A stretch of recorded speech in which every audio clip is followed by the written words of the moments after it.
and I'm really excited to hear what Lindsay has to share with us tonight. Thanks, Phoebe, and thanks, Miriam. I'm going to go ahead and get started, and if people jump in, cool, and I'm also going to record this, so feel free. Phoebe will send this out, I'm sure, and this will get added to our website as well. So feel free to share this with everyone, but thanks for being here. I'm Lindsay Mann Davis, so I'm Keely's Camp Operations Manager. I am also a ski racing coach for Keely's camps, and I coach a lot of our backcountry camps as well. I've worked with BB a lot in the backcountry, so I love to know that BB is still out able to get out and enjoy the backcountry. Is like so great when I hear all these Keely's camp alumni getting into the backcountry and just doing it with good habits. Which is a key thing that we try and teach on our backcountry camps, is just developing good habits and good systems for the backcountry. I also work as a mountain guide. I was pinch hitting today in the field for one of our guides at Sawtooth Mountain Guides who had some stuff come up last minute. So I'm in the midst of teaching an ARI Level 1 Avalanche course. I was in the field for the past 2 days teaching an intro to backcountry skiing course. So I also work currently for Sawtooth Mountain Guide, as well as wearing all my Keely's camp hats. So tonight, what I wanted to talk about, and the presentation I'm going to give, is one of the other things that I do is I work with the Brass Foundation, and the Brass Foundation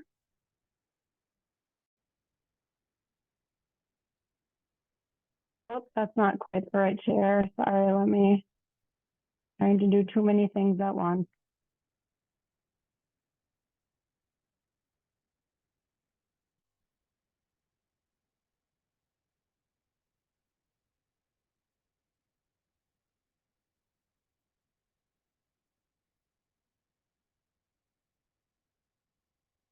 There we go. So this curriculum, or what I'm going to talk about tonight, came out of some of my work with the Brass Foundation. So I think it was 2015 or 2016. There was 2 boys on the U.S. ski team, Bryce Aspel and Ronnie Burlack, that were training with the U.S. ski team in Solden, Austria. Conditions changed that day. Training was canceled, and the boys went out free skiing. And they didn't understand that off-piste in Europe is different than off-piste in the US. Off-piste in Europe is you don't have anything that's controlled, that's not groomed. First, the US is obviously different with that. Inbound skiing is controlled. When you go out of the backcountry gates, that is uncontrolled.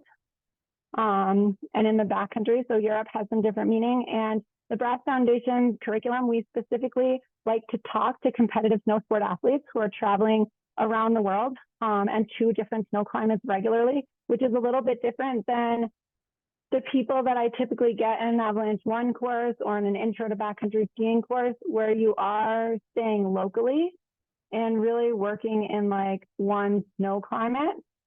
And getting to know that avalanche forecast. So tonight, what I'm going to talk about is why avalanche education is important, get into a little bit about avalanche terrain, go over the different mitigation practices around the world, and then talk to you about a bunch of different resources that they are. But to focus on like, why is this important, is as competitive snow sport athletes, or as a parent of a competitive snow sport athlete, is avalanches happen anywhere where there's snow. This picture here on the left was taken at the Park City Olympic Park. And I would add on to that, avalanches happen too where there's enough snow and where it's steep enough to slide. So this is the outrun of a ski jump at Utah Olympic Park in Park City that happened this spring. And then this photo here was taken from Verbier, Switzerland. And this was also last season. The red box, because it's a little bit hard to see, that's where the Avalanche ran. And this was actually a slope that three skiers competing in a free ski comp were traversing across. One person was caught in this slide getting out to the competition venue, and they were okay, thankfully. But again, this is like so important to us because especially in ski racing, we as coaches, but also we talk to our athletes a lot about like safety in the race course and safety when we're training. And so this presentation and why this is so important and like close to my heart is trying to give you some more tools about thinking about what are some of the hazards when we're outside of that BNet, outside of the competition venue, but still within ski area boundaries. And this is a video that was taken last season. This venue, you can see all the BNet. It was a World Cup slope style event. Everyone was okay. But there's avalanche terrain, obviously, right around the competition venue. Again, this is in Europe, so a little bit different mitigation practices than the US. But you could see at the beginning of this video, all these people running to try and get out of the way of this avalanche. And that's really what we're here to talk about tonight is like, what are those signs? What are ways that you can have some more tools so that you're already thinking about like, what are some of those hazards, even if my focus is on like that competition today. Here's another, just a couple screenshots of locally from Utah last spring. Even though Ski Patrol in the US does their best to control avalanches in and around ski areas, sometimes things happen. This area was closed, but the slopes above it avalanched and went into the ski area. This is from Snowbird last spring.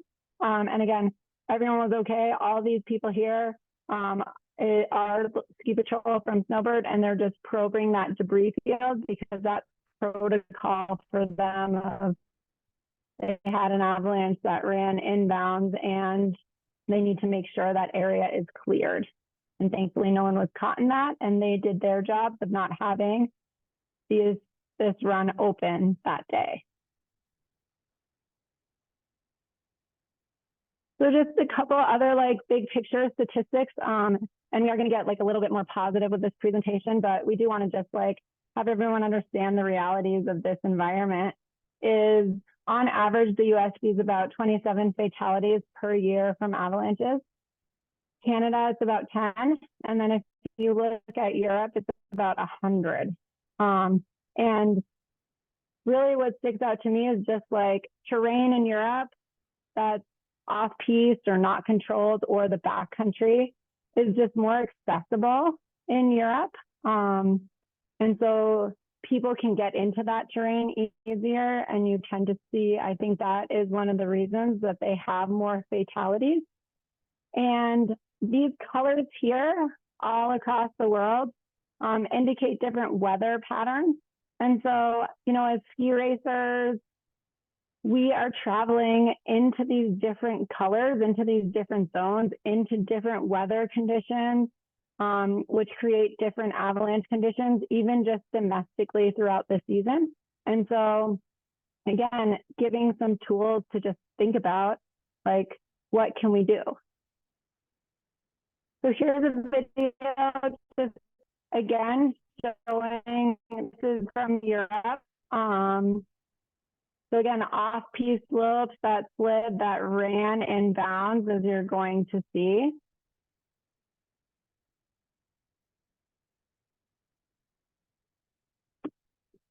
And with such a small group too, if you have any questions, just go ahead and unmute yourself and you can ask any questions as they come up. That will probably be easier for me than trying to do too much multitasking of monitoring the chat as well.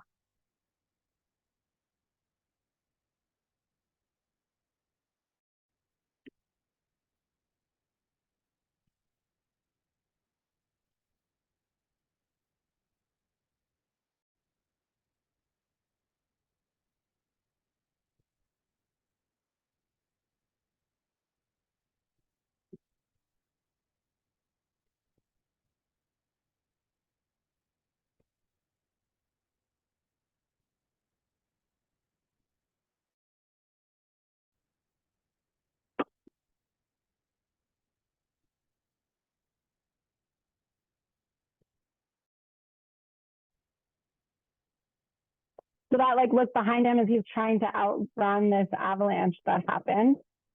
And so what is an avalanche? An avalanche is basically slow sliding downhill. The way that we end up with an avalanche is we have avalanche terrain.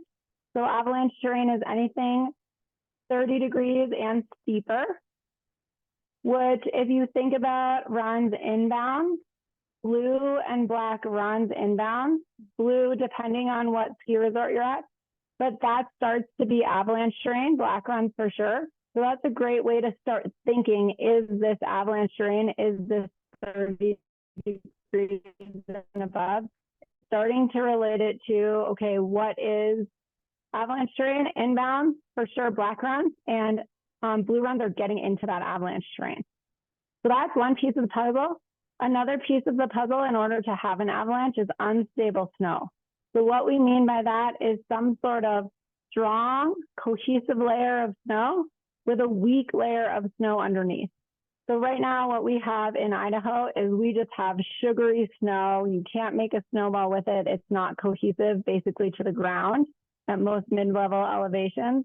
Once we get another storm, which hopefully is coming tomorrow, we are expecting that the avalanche hazard is going to change a lot, because if we get a new, let's say, foot of snow would be amazing, but on this weak snowpack, then we have a strong cohesive layer with a very weak base underneath it. And then we need a trigger. So triggers can be people, they can be explosives. And when we get into talking about the avalanche hazard and what the rating, the danger rating is for the day, that also tells us how likely are we as skiers to trigger an avalanche based on that hazard rating.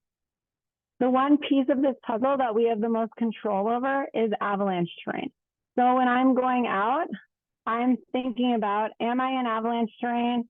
Am I where the avalanche problem is going to be? But also, is there avalanche terrain around me? And I can control that. I can control if I'm choosing to go in avalanche terrain. I can choose if I want to be underneath avalanche terrain on any given day, and that, can be on the larger scale of, if I want to completely avoid avalanche terrain because I'm not sure about the avalanche hazard, then I might be skiing or riding on groomed trails or inbounds in the US because I don't want to make those decisions that day in the backcountry. Or maybe I'm using a ridge line and I'm on top of everything, like this photo in the background. Maybe I'm touring on top of a ridge line, so I'm not in avalanche terrain. So that's what I mean by we have control over the terrain we go in, and skiing 25 degrees can be really fun. So being able to start recognizing avalanche terrain is so key. We see most avalanches occur between 30 and 45 degrees. And even to get more specific, we see most avalanches happening around 35 to 38 degrees. So those like black runs inbound. But then also just thinking about like what terrain is above us, what terrain is connected to us, and start thinking about like how steep is the slope. So different ways that we can like measure slope angle is prior to me going out and looking at terrain, I use, and there's such great mapping tools out there, but I use slope angle shading on a mapping program called CalTopo. So you can see at the bottom, there is the colors are associated with numbers. So yellow is 27 to 29 degrees, orange is 30 to 31. So starting at orange, I'm getting into avalanche terrain. Anything on this map, yellow is just below avalanche terrain. And then red is 30, and darker orange is 32 to 34. And then red is that prime avalanche terrain of 35 to 45 degrees. So I can use maps ahead of time and topo maps and the distance and topo lines and these slope shading overlays to start looking before I'm going out, is this avalanche terrain? And then I'm also working to always like calibrate my eye. How steep is this? So I can use a tool called an inclinometer to measure the slope angle. I can also use, there's various apps on your phone, like most iPhones come with a level. I'm putting a pole down, I'm measuring that slope, and I'm using that too to like calibrate my eye. How steep is this slope and what does avalanche terrain look like? There's a couple of features within terrain that we want to be specifically aware of. So we call those features terrain traps. So terrain traps are anything that increases the consequences of being caught in an avalanche. So think a small amount of snow, but big consequences. So this photo here of Mount Hood, we've got crevasses here, right? So if I'm skiing up here and even a small slide, it has some big consequences because it has the potential to push me into a crevasse, and even a small amount of snow that all of a sudden becomes a really difficult rescue situation that you're dealing with.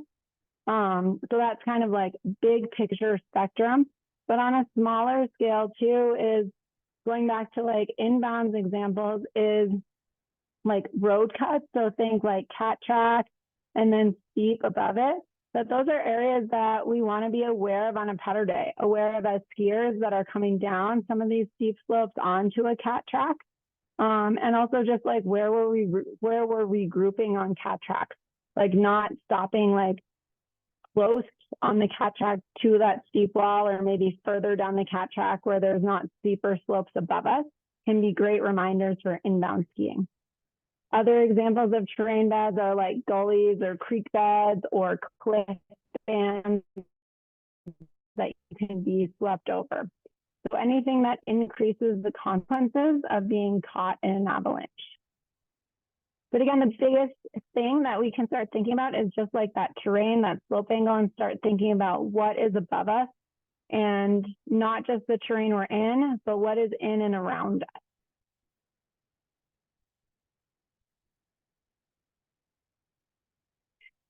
And just going back to that like recipe for an avalanche is we've got avalanche terrain, that's the leg we can control. We need to have a trigger to have an avalanche. So that can be explosives, that can be people, that can be animals, that can be other weather factors like a lot of heavy snowfall, wind. So just anything that's adding that like trigger point to the snowpack. And then unstable snow. These are the legs of the triangle that we don't have as much control over.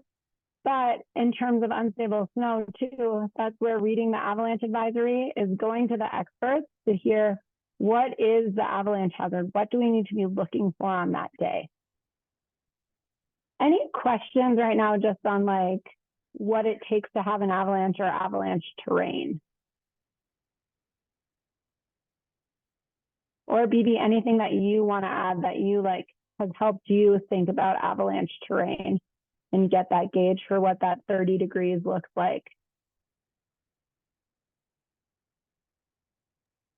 I think something I've done that's been a really fun game actually is bringing an inclinometer out with me and then with a friend trying to guess and see how off both of you are, because it's actually a lot harder to estimate slope angle than, at least for me.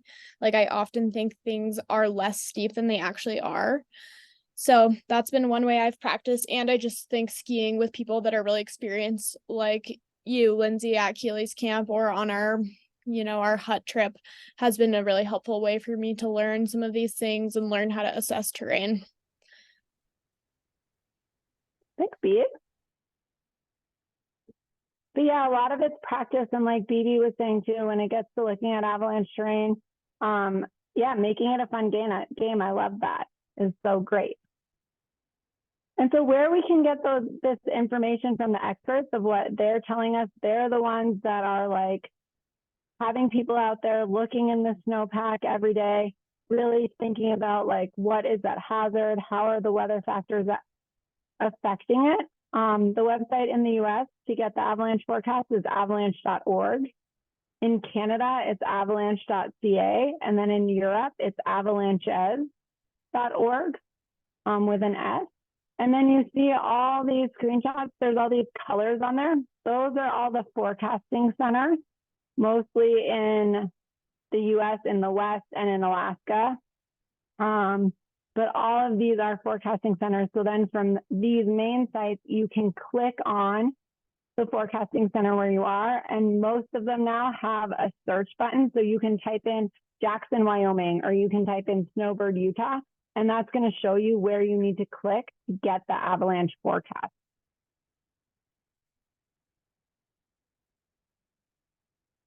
This is just like kind of a cool little slide on what all these different avalanche centers can look like. And really what it's showing us is that no matter where you are, from Japan to the US to Europe, they are all set up pretty similarly. And they're really trying to pull out similar information. So there might be some graphics that are slightly different, but the format of them is all very similar. And so what that format is going to look like is it is going to tell you a danger rating for the day. So like I was saying before, in these danger ratings, they're all related. They give you a number, they give you a color, but then also beyond that is they tell you like a blanket statement about that avalanche hazard rating. So for considerable, it's dangerous avalanche conditions. Moderate is heightened avalanche conditions on specific slopes. But then it's also gonna, if you keep reading down the columns, the likelihood. How likely is it that natural avalanches are going to happen? And how likely is it that humans, us, can trigger avalanches? And then what's the size that those avalanches that they're forecasting could be? Are they very large, destructive avalanches, like an extreme in widespread in lots of areas? Or is it moderate with small avalanches in specific areas or large avalanches in isolated areas? So as you're getting to know the forecast, as you're starting to read the avalanche forecast more, understanding the words behind the colors and digging a little bit deeper than just saying, oh, it's level 2. This danger scale increases exponentially. So moderate isn't just like a little bit more dangerous than low, it increases exponentially, which is really important to understand.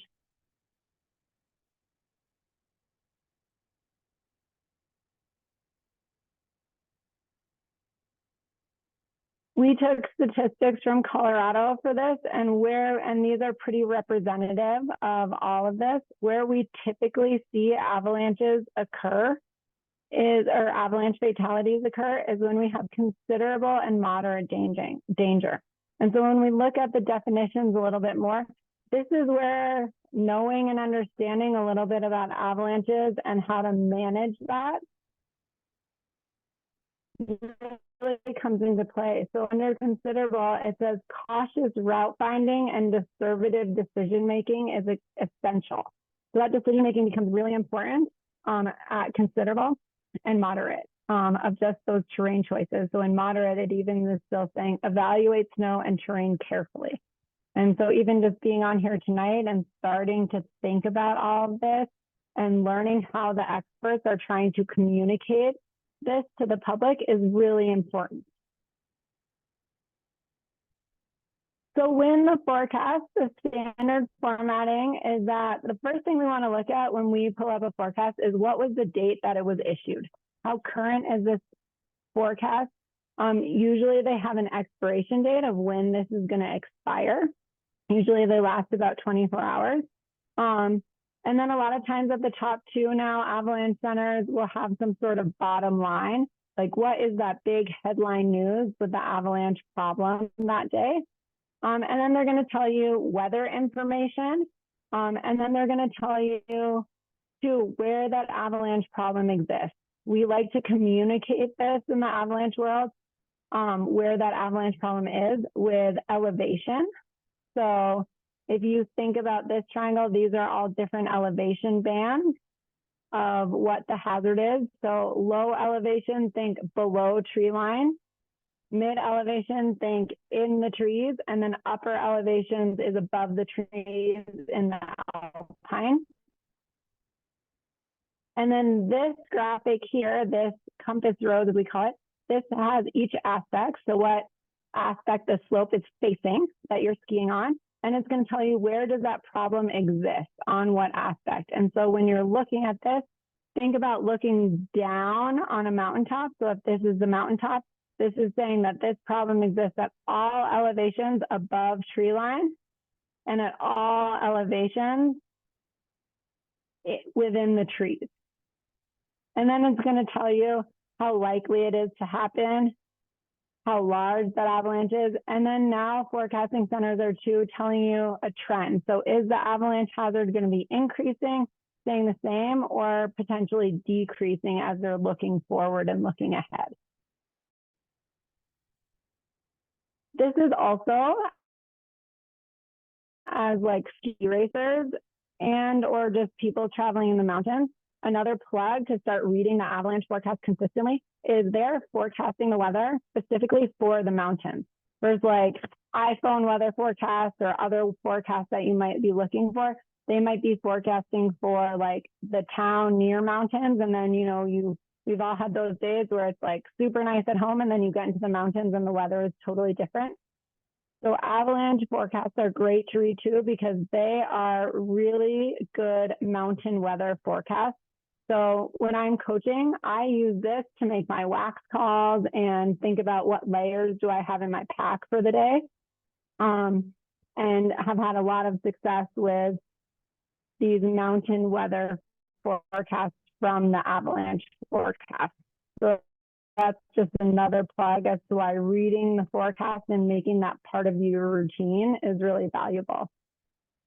As like people that train in the mountains and those are training grounds, we may be moving to different snow climates more so. So one thing that the Brass Foundation developed is basically a one-stop shop for all avalanche forecast centers internationally. So if you go to brassavalanche.org and then click on forecast, you're going to get a page that looks like this, and it's going to show you and give you a direct link to the European avalanche forecasting centers, to Canada, Australia, any place in the world that has avalanche forecasting centers. So that's a great way to just go there, say, oh, cool, I'm going on a trip to Canada. I'm curious what the weather is going to be. Even though I'm skiing inbounds, I still want to know a little bit about what the snow conditions are and the avalanche hazard. So going to that brassavalanche.org and then going to forecast can give you a lot of great information about regions that you're traveling to. If you're just within the US, that website is avalanche.org. So there are some big things that we think about that are like nature's way of screaming at us in the mountains. So if we're seeing evidence of recent avalanches, so if avalanches are happening, that is an indication that we have some like nature screaming at us that we are going to see more avalanches that day and that avalanche conditions are quite heightened and we want to be very aware. If we have any cracking or collapsing, so that's like those shooting cracks coming out from your skis when you take a step, that is basically an avalanche that happens, but you're not in terrain that's deep enough to slide. So again, that's like nature's way of screaming at us. Be heads up today, make conservative terrain choices. You do not want to be in avalanche terrain. Go have really fun riding on that 25-degree slope. And then wind drifted snow. So you're seeing a lot of snow being transported by the wind. Again, that's adding weight to the snowpack. And that's something, again, we want to think, okay, maybe I need to make a little bit more conservative terrain choices today. Same with heavy snowfall and or rapidly changing temperatures. The snowpack needs time to adjust. It does not like rapid change. So anytime things are changing a lot out there, that's a really great time, or even inbounds, that's a really great time to start thinking about like, okay, what is around me? I don't probably want to be under anything too big and any big avalanche terrain. Even if it's just thinking about inbounds, where am I regrouping to meet up with my friends? And then another red flag that we've added just specifically for ski racers is if training's canceled or a race is canceled because of weather, a lot of times that means that we have increasing avalanche hazard. And a lot of times those are days that then we're going out free skiing, but our plan was to race that day. So taking a minute and think, like, maybe I should read the avalanche forecast, even if I'm inbound. Am I skiing with a buddy? You know, what's my plan for the terrain, and being really mindful about skiing runs that are open in the US, and really not a day to ski anything that's closed by ski patrol. And again, if you're in other parts of the world where inbound avalanche mitigation is different, is maybe not a day to go off the groomers, or to hire a guide for the day. Have someone who has experience making that decision making.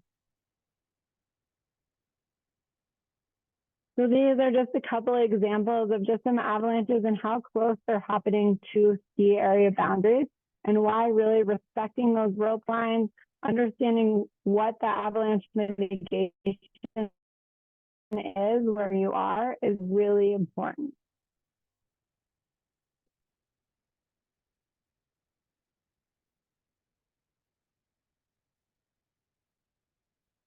So here's a photo that my dad actually took. This was a closed run. This was up in Canada. Really warm temperatures, and they were seeing some, this is a mogul run actually, that even though there's tons of tracks in it, really warm temperatures, and they had some natural avalanches. Ski Patrol did their job of this run was not open because they were concerned about the slopes above it.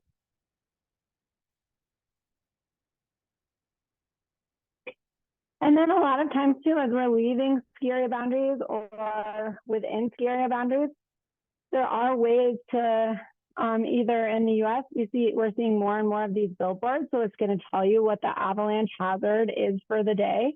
It tells you like where the exit gates are if you are leaving the ski area boundaries. And then these are just different international signs communicating, hey, there's avalanche hazard, or it's closed, or you're leaving and you are going into the backcountry. Which, if you are going into the backcountry, you want to always make sure you've got a plan, you've got your avalanche gear, you've got good partners that you trust, and that you are going in with knowing the responsibility of being in the backcountry and reading that avalanche forecast, getting that information from the experts as you're making your plan for the day. Any questions on the avalanche forecast?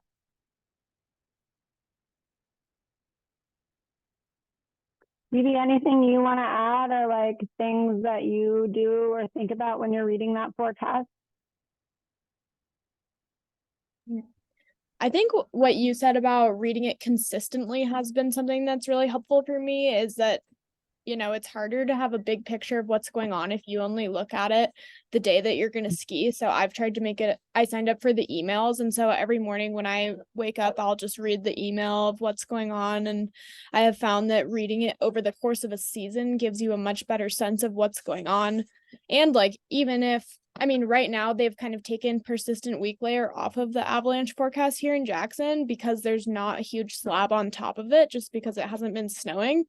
But that doesn't mean that that layer isn't still under there and that it's not going to be a problem when it starts snowing again.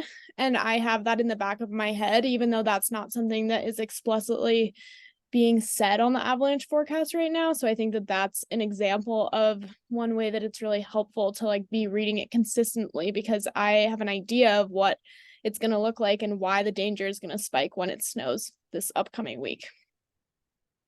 Yeah, and following them on social media too. I know more and more forecasting centers are making short videos too, or putting up pictures when there are recent avalanches. So they are trying to communicate it in different ways and make that forecast more accessible and paint a little bit more color behind it. But just like Bibi said, is being consistent about reading that forecast will only help you understand it better. And it's got some really great information too, even if you're just skiing or riding inbound, about weather, about what snow conditions might be, how much new snow they got, things like that. So it is a really great resource, even if you're not planning to go in the backcountry, and just good information to be aware of.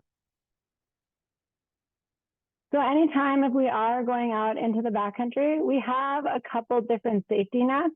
That last kind of safety net is that avalanche rescue equipment, which we're going to briefly talk about here as well. But before I'm going out each day, I'm making a plan. I'm making a plan with my partners, and we're using that information from what the experts are saying, considering our group dynamics. You know, are we a new group to the backcountry? Are we really experienced people in the backcountry? How well do we communicate with each other? Then we're looking at, okay, what are the weather factors for the day? What are the experts saying about the avalanche hazard? And then we're deciding, okay, where should we go? So that trip planning is such an important piece. And I'm doing that anytime I'm leaving the ski area boundaries and I'm going into the backcountry. We also have the safety net of our terrain choices, like I was saying, is the piece of the puzzle that we can control is what terrain we're in and around. And then using some safe travel techniques. So like skiing slopes one at a time if we are in avalanche terrain, keeping eyes on that person, feeling good about our plan and good about our communication. And then that last resort, if something were to happen out there, is relying on our avalanche safety equipment. So that avalanche transceiver, shovel, and probe if someone were to be buried. And another piece of equipment that people are carrying more and more in avalanche terrain is avalanche airbags. But this is some pictures that I've taken of, you know, we talk a lot about avalanche transceiver, shovel, and probe. That's like the bare minimum of stuff. Like I said, we want to have warm layers with us. That's going to help make us good decisions. Food and water we want to have with us so that we're like, again, able to make good decisions and be a good group member throughout the day. Then I'm always thinking about communication devices.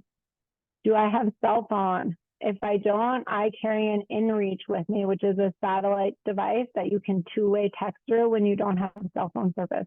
Radios can be a great tool. First aid kits, and then that plan are really other things too that are going in my pack besides just that avalanche safety equipment.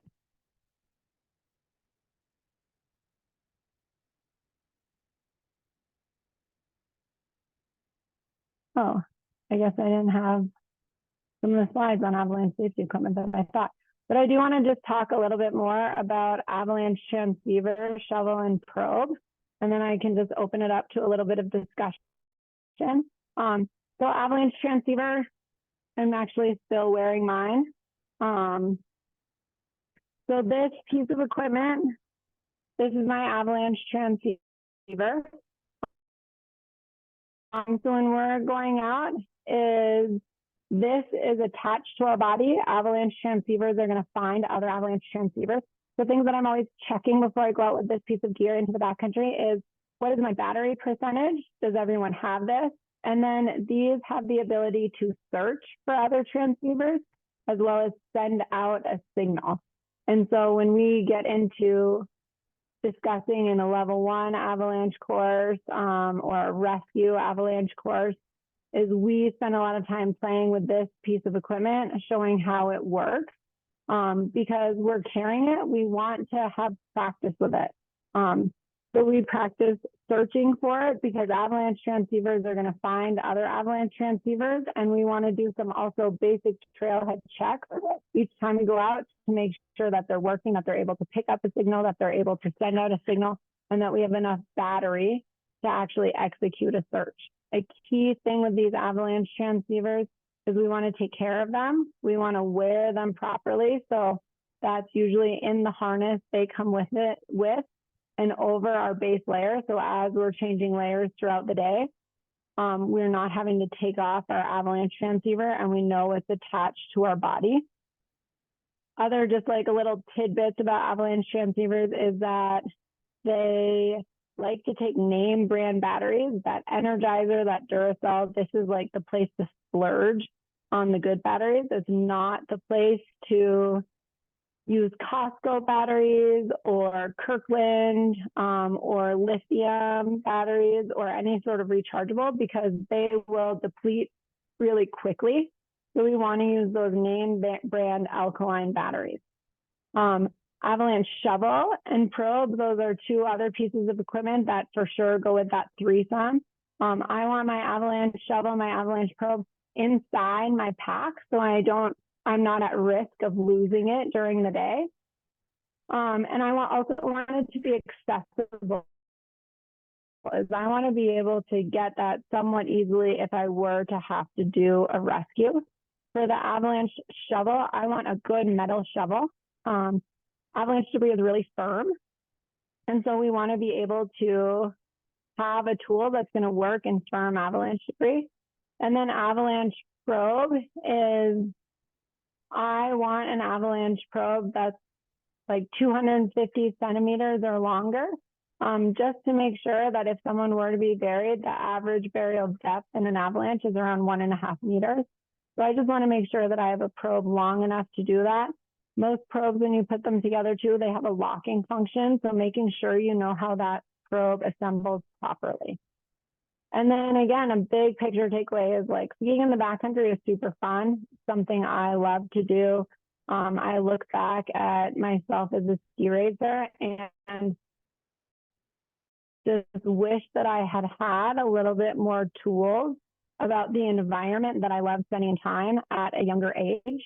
And, you know, as a parent, which I'm a parent now, and I think it's awesome that you're on here, Rochelle, is, you know, that having conversations with your daughter when you're actually going out skiing on a powder day is like reading that avalanche forecast over breakfast, reminding them today is a day you want to stand down, keep eyes, and ski with a buddy. Like, know where you're going, know what your plan is, even inbound skiing, especially on a deep powder day. So yeah, just thank you so much for listening to all of this. I want to let you ask any questions that you have, and Dee anything she has, but backcountry skiing is like an amazing way to explore another avenue of the sport and to spend time in the mountains. And it doesn't have to be the steepest, gnarliest terrain. 20-degree slopes, 25-degree slopes can be so fun in the right conditions and on good days, and just being out there is great. But as someone too who grew up ski racing, being interested in what the mountains can do, I think is really important, and to understand the like responsibility that it can come with of traveling out there is great that all of you are interested in that. So again, just a big thank you. I wanted to say, what else? Oh yeah. I wanted to say thank you. This was great. There were things I hadn't thought about, like especially for my daughter. She's headed into finals right now, so I will get your recording and have her listen to it herself. But just the idea that like you watch the forecast over time, basically, and learn with time and learn a place with time, I think is amazing. And for a 14-year-old, obviously turning something into a game is a great idea. So like guessing the angle and everything, I think would be fabulous. So I appreciate this. Was great for a newbie. And I will make sure my daughter gets to see the recording. So thank you. Yeah, and this was just like a big picture snapshot. There's like so many resources too in the avalanche world. So feel free to reach out to me at any time. And, you know, on all of our backcountry camps. So, you know, we run the Montana backcountry camp. We're doing a mother-daughter avalanche course in February. We get into like way more depth and like make all of this start to come to life in those trainings, with also looking at it through the lens of like, yeah, where is there fun skiing to be had today, given the current conditions? No, that's fabulous. I appreciate it. I'm going to sign off, but thank you so much. I appreciate it. Yeah, thanks for joining. Miriam, do you have any questions?